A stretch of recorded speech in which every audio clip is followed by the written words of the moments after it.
Good morning.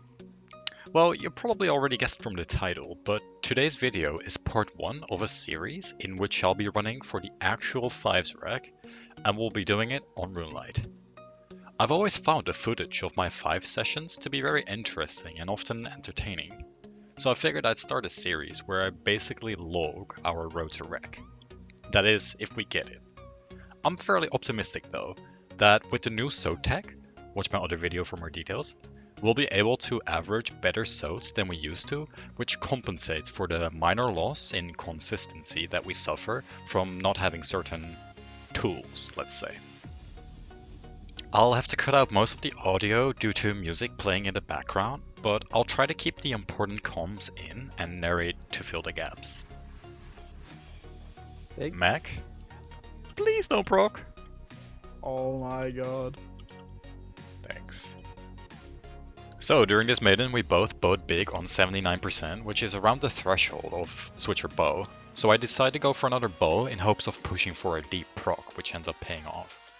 We get a clean stack and overall this maiden is already looking pretty promising. It all depends on the chins now. The chins hit good and we barely leak any 70s, making our push for 30s more realistic. When there's not much leak from 70s, we can actually stack the 30s on the 50s and finish off any remaining crabs while freezing the crabs for the skip. Hit 3? Yeah. This 30s push was just a tick too slow for a clean 30s on 50 stack, but all the stragglers were already low anyway, so we didn't really need it. Since we didn't leak any 50s into the skip is good and we get to see bloat. Our maiden threshold is sub 117, and I think this is a 115. Is it? Yeah. Alright, well next up is bloat, and since this is the first episode, I'll show the whole raid, including traits and such. So we pick up the necks, and we go to bloat, and we wait for everybody to be ready. Then, when everybody's caught up, we go through, and we try to trade quickly to make it on the first rotation. The reason we're trading so much is because we simply don't have enough space to bring all 7 to 8 runes ourselves, so our rune pouches are set up to complement each other. I'm trading a melee and a ranger so they can use the lunar spellbook swap to Arceus so they can thrall during bloat. I'm also giving the melee my BGS because they are the first ones in because they're p-necking. We want bloat's defense to be down as early as possible, so for bloat, the p-neckers need a BGS. Nice. 69. They hit big BGS specs, and while they're p-necking, me and the ranger run to the other side because bloat is more likely to go down around there due to the entry timing of our meleeers. At this point, we just wait for him to go down and hope that we're getting the one down. When we go in, it's already looking quite good, and we're pretty confident this is already in the bag. This is hella free. Swinging. Really good. I am fucking swinging, bro. This is Holy. 39. I'm clawing late, Let it actually. let. Oh, Nah. holy. Oh my. No way you What clawed the last hit. 40. Fuck. Holy shit. Whoa! What the This was an insane bloat. I had actually never seen a 40.8 second bloat with duo necking before.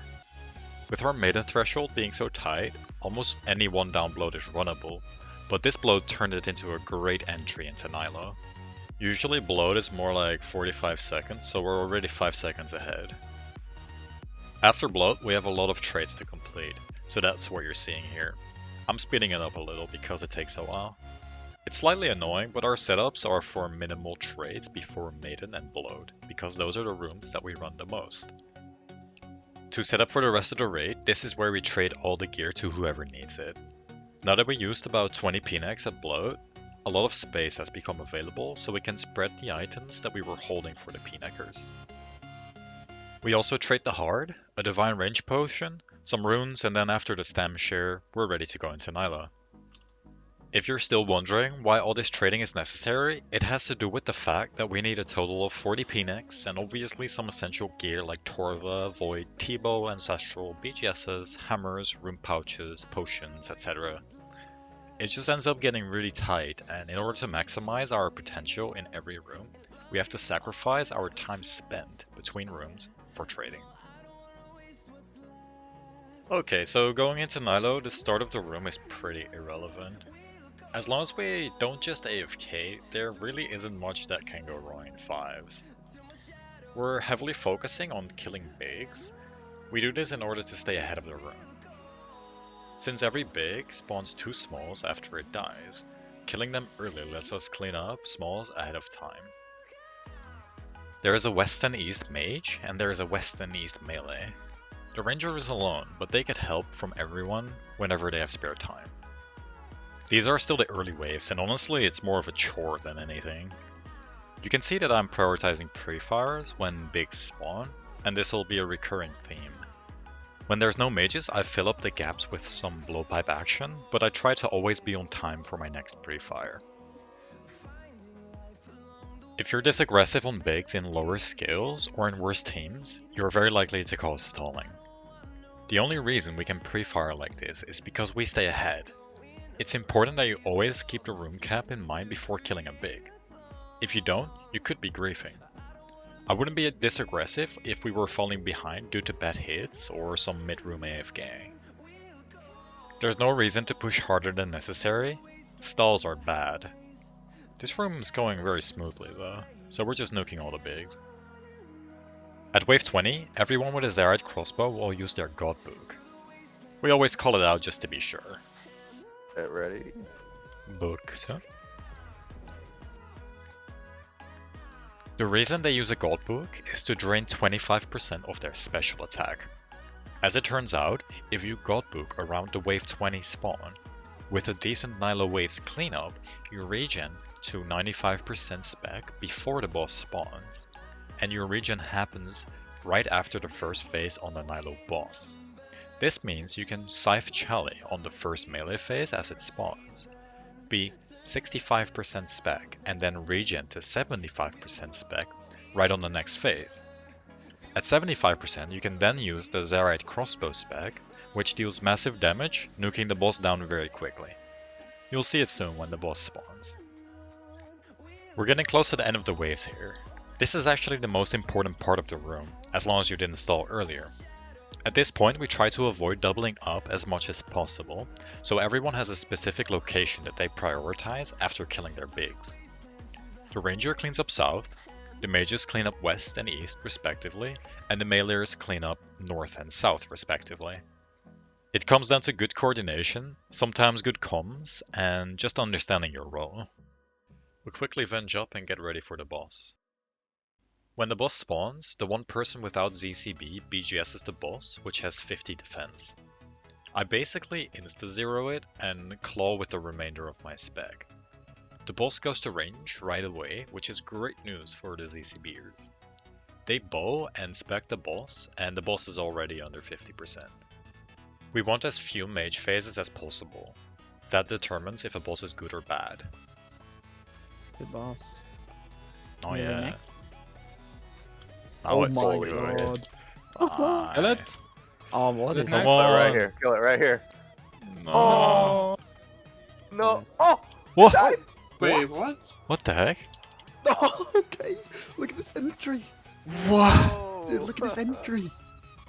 We completely nuked it on our last swing, and the game didn't even seem to understand what happened as it turned mage with seemingly some HP remaining. This was a very good Nylo, and with our 155 Nylo entry, we just got an insane entry into SOT. We're aiming for low 530, but instead we get 524. This is wreck pace. Now I'm going through my list of reminders for SOT. First thing you do is sync. Make sure your metronome is on 4. Yeah, that's the first thing I did. That made it onto the shopping list. Let's go. Get your markers up. And Blood's out. And then trade Alec, if you're trading Alec, for the waters. The mages use their magic cape to spellbook swap to lunars. At this point, everybody is on lunars, with Vengeance and lunar spellbook swap to Arceus for thralls. Since the mages don't have hammers, they also have a nature rune to spec transfer to the meleers who have a hammer and Inquisitor. In order to do the SOT tech, we also require water runes for Humidify, and we have to bring 4 Phoenix, a vial, and some sharks. I think it's becoming more obvious why we're so tight for space at this point in the raid. If you have a keen eye, you might have noticed my prayer is ticking down. I had forgotten to turn off one of my prayers and I got drained all the way to 0. We empty our prayer pots that we buy after bloat in order to get a vial for Sodasec to perform the humidify maze stall. So I thought we were all out of prayer, and I halfway panicked that I threw this crazy good pace. Oh, I giga through. I just giga through. My prayers. I'm 0 pray. Oh, I have a prayer pot. There's 3 It's on the doses. ground. 3 doses. Oh. Holy, It's that's on the ground, Pasa. Holy. Holy. Monka. Alright, I'm good. We gotta go though because of the Double check your Yeah. sync. Double check your sync. Drink top. Yeah, sync. Go. Oof, that was close. I'm pretty sure that would have been the end of the night if it wasn't for that prayer pot. Enter on 3. Now we're just praying for good specs and that everybody survives. Good luck, hammers. Miss. Yes. Hit. It's okay, 2 hammers. I need. The meleers called specs and both missed. They both backed up and now require the mages to spec transfer. In the meantime, we're all flinching to create as many orbs as possible to venge on. Get ready. We're about to proc the maze, so I call to get ready to make sure that everybody has the shark right-clicked. We successfully perform the maze stall and make further calls. Stay. We're staying for the heal group. Empty. We gotta empty our vial. Hit. Venge up. Control, empty. As you can tell, this is all very hectic, so we're just trying to remind as much as possible. Did they? You actually can't hear the death ball in the northeast corner, so I'm pretty late to it. Get ready. We proc the last maze and have 2 more hammer specs left. 1 on each melee. Let's pray they hit. Miss. Don't have it. Ah, yes, average. On good pace, we miss like 6 hammers. What can you do? Reap. Oh yeah, good call. This last phase is soaked on 200 defense. On 200 defense, Reap is actually better than Chop with max gear on. But it still turns from a good looking 135-ish soaked to a 144, losing our head start from the insane early rooms. We DD for the last death ball and complain about what just happened. man. Good. It's so bad. Oh, look, it's still 144. Wow. Oh bro. my god, I Are see. you trolling? So 45, bad. 43, If we would have just 45. Because of the first 3 rooms, this is still sort of runnable. We only need Reg Zarp and Reg Verzik to wreck now. Yeah, ouch. Well, you know, it's technically possible, and definitely pays for off-client wreck. Okay. Alright, focus up though, it's still a good entry, yeah? I try to get everybody to focus and get moving. It's easy to spend lots of time between rooms, just talking, but talking gets nothing done. We want to bring 3 brews into Verzik, have at least 1 restore and a prayer pot, and then fill up with sharks. Since space is still an issue, we're going to have to drop the traded rooms and trade them again at Zarpus and Verzik. Everybody with a ZCB will Godbook before Zarpus. We time it so that they regen spec right after their first hammer. This allows them to ZCB spec right at the end of Zarpus, which helps a ton. I don't have a lot to talk about at Zarpus, but in 5s there's 1 person in every corner and they do not leave it. The 5th player will then float around the room to fill when someone is busy and gets a second spawn. We put up, spellbook swap, thrall, spec it down to 0 defense, and then 5 tick until it dies. It's really that simple. Towards the end, the ZCBers regen and we'll spec it down as well. Unfortunately, it took multiple backups to get him to 0 defense, and our hits were pretty bad as well. This Zarb really isn't the best, which sucks because we already lost our advantage at Sot. In general, we don't really resign after Zarpus, so we might as well finish this raid. But a 922 into Verzik is really off pace. You really want a sub 910 into Verzik for a decent chance at wreck. So yeah. The Verzik trades are kind of a pain, and we also need a Godbook, so I'm going to speed this up a lot. Because we're fully tanking P1, we need at least 3 brews in our inventory to be safe, even when we get maxed back to back to back. We then also need to fit a restore, a super combat, and all the runes. I dropped my occult to make some additional space while my team godbooks. We godbook in order to have 3 specs instead of only 2 on every person. Dawnbringer uses 35%, so 3 specs is 105%. We time the godbooks in such a way that we start P1 when a player is about to regen from 95 to 100. Because they spec right before their regen, they get the extra 5% they need to triple spec. Constant Dawnbringer specs and scythe swings make this P1 really quick compared to more common methods. Of course, we're brewing up after each Verzik attack because we don't want to be too low health for her next attack. P1 was pretty smooth, and then we eat up to full, Thrall, Venge, and Spellbook swap before P2 starts. P2 can get pretty scary sometimes if lots of crabs spawn. While we're waiting for the first crab set, we DD diagonally to put the purple crab in a convenient location. Because I have soul runes, I can death charge to gain some extra spec from killing the purple, so it's my job to kill it. This was one of my first times I tried doing the death charge, so it didn't go as smooth as I hoped. The first crab set was pretty late, and our damage is looking decent, so it's unlikely that we get another set. In the meantime, we can admire the loot on the floor. We drop all this stuff to fit in more supplies and runes. Don't worry though, if someone dies we give up on being tick efficient and just start looting before we finish the raid. There's 2 things we hope for during any given P2. 1 is minimal crabs, and 2 is a 1 down reds. 1 down reds can happen when we swing her deep into the red proc. Reds proc when she takes damage while under 36%. If we swing her from 36 to like 30, that's a deep proc. This was one of those deep procs, and we had a good chance at a 1 down reds here. Even if we did get it though, we wouldn't have got wreck, but at least the time would have been a lot better. We kinda stopped swinging towards the end, and the Chellies didn't hit much on the last hit. I attacked the red crab and death charge before we finished P2, giving me more spec into P3. Unfortunately, we're no longer pacing for Verzik wreck, and definitely not for overall wreck. However, we still have a chance at getting runelite wreck, so let's see if we can do it. During P3, the main event is crabs.